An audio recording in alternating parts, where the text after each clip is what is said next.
The incredible richness of George R.R. Martin's TV world that sprung from the pages of his A Song of Ice and Fire book series was inspired by a trip to the UK.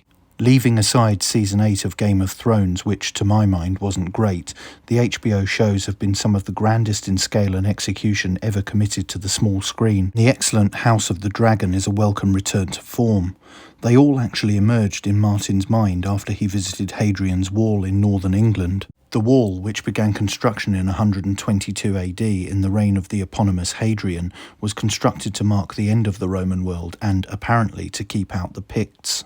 Although it has been suggested that the 73-mile barrier may actually have been built to keep imperial subjects in so that they could not escape into what is now Northumberland and southern Scotland. Speaking about his experiences there in the early 1980s, the author revealed that the wall in his story, which marks the northernmost point of the fictional Westeros and is designed to keep out the wildlings and the zombie White Walkers, was the first thing he included in his mythology. He stated a couple of minor inaccuracies in his account, potentially referring to Hadrian's Wall as the England-Scotland border, which it has never been, and he claimed the Scots lived beyond the wall, whereas they were actually Picts. He said, "The wall predates anything else. I can trace back the inspiration for that to 1981.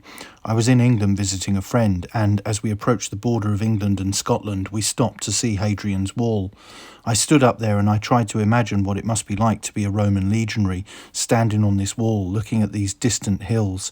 It was a very profound feeling. For the Romans at the time, this was the end of civilization. It was the end of the world. We know that there were Scots beyond the hills, but they didn't know that.